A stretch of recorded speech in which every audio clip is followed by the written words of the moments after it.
Welcome to Invest and Prosper, your number one tool to help you achieve your journey towards financial freedom. Imagine a world where the very institutions we trusted to secure our futures betrayed us instead. In 2008, America, the world's most powerful economy, was on the brink of disaster. The big banks and corporate giants had been driven by pure greed. They handed out loans like candy to people who couldn't afford them, piling on risk without a care. The higher they climbed, the shakier the ground became. And when those risky practices caught up with them, the impact was catastrophic. Down 1.7% here, lost 37 points or so. Apple shares are just getting hammered this morning. Wall Street. Two-year note Stock market is now down 1%. NASDAQ, everything is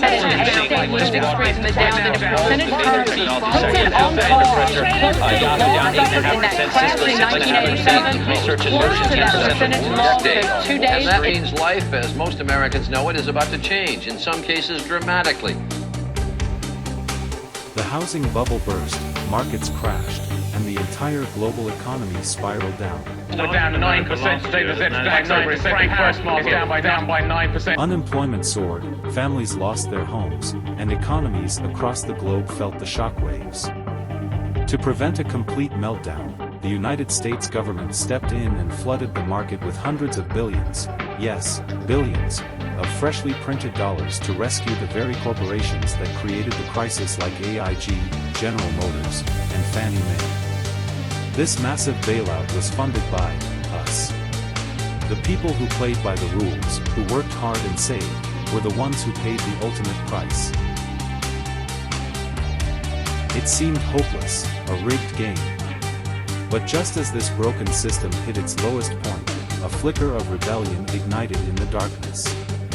An anonymous crusader, known only as Satoshi Nakamoto, had seen enough. They watched the banks bail themselves out, the rich stay rich, while ordinary people bore the fallout. They knew there had to be a better way. So they created something radical, something revolutionary. Bitcoin. Out of the fallout, Bitcoin was born at the hands of Satoshi, a currency not controlled by banks, governments, or corporations. Satoshi gave us a currency that belonged to the people.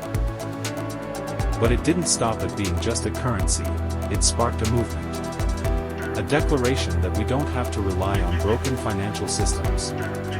Bitcoin became a beacon of hope and a call for change. To truly understand Bitcoin's power, we need to go deeper, to the technology that makes this revolution possible. The blockchain. Satoshi Nakamoto released the legendary white paper to the world in 2008. This revolutionary document was called Bitcoin, a peer-to-peer electronic cash system.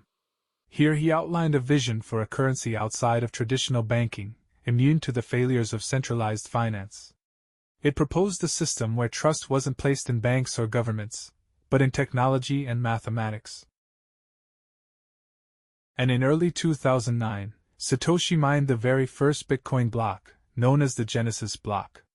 This block held more than just the first Bitcoins, it also carried a powerful message about the failures of the old financial system. Embedded in the code was a timestamp with a hidden message. The Times, January 3, 2009, Chancellor on brink of second bailout for banks. This wasn't just a new currency. It was a statement that the old ways of traditional finance needed to go. To understand Bitcoin, we have to start with the building blocks, literally. A block is simply a group of recent transactions bundled together. Each time someone sends Bitcoin to another person, that transaction gets added to a new block. This block then holds a record of all those transactions. One of the early blocks back in 2010 involved the now legendary trade of 10,000 Bitcoin for 2 pizzas. Giving away what would be around $700 million in today's value might sound absurd now, but this transaction was monumental. It proved Bitcoin could be used as a real-world currency. Once a block is filled with transactions, it doesn't just sit there though. It gets linked in a linear fashion to the previous block, and this chain of blocks, each locked securely to the one before it, forms what we call the blockchain, an unbreakable, transparent history of every transaction that has ever taken place on the network. Think of the blockchain as a digital ledger, a record of every single Bitcoin transaction that's ever been made. But unlike traditional ledgers, which are hidden within banks and controlled by central authorities, Bitcoin's ledger is decentralized. Instead of being stored in one place, it's spread across thousands of computers around the world. This decentralized ledger means that no single entity or government controls Bitcoin. Every participant, or node, on the network holds an identical copy of the entire transaction history. As we can see, almost 1 million blocks have currently been published, and anyone at any time can view any specific block to independently verify the transactions it contains. You might be wondering why you don't see individual names tied to transactions. This is because each user is represented by a unique address. This ensures a level of privacy while still allowing anyone to track and verify every transaction, fostering transparency without compromising user identities. Since its inception, Bitcoin has seen hundreds of thousands of blocks published, each containing records of Bitcoin transactions between users. But how does a new block actually get published? This process is called mining. Mining is the mechanism that not only adds new transactions to the blockchain, but also secures the entire network. Every 10 minutes, miners around the world compete to solve a complex mathematical puzzle. Solving this puzzle requires significant computational power, and only the first miner to crack it gets the reward of adding the next block to the blockchain. When a miner successfully solves the puzzle, they broadcast their solution to the rest of the network. Other nodes verify the solution, and if it checks out, the block is added to the blockchain.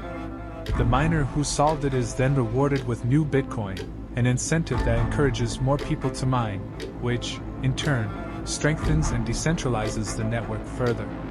This regular 10-minute block interval is what keeps Bitcoin secure and consistent, ensuring that transactions are processed at a steady pace, regardless of the number of users.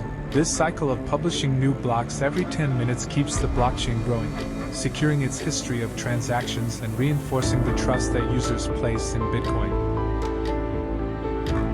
And that's the essence of Bitcoin, a decentralized, transparent, and secure system where transactions are recorded and verified by a global network. With every new block, Bitcoin becomes stronger, building on a foundation of trustless technology designed to serve the people, not institutions.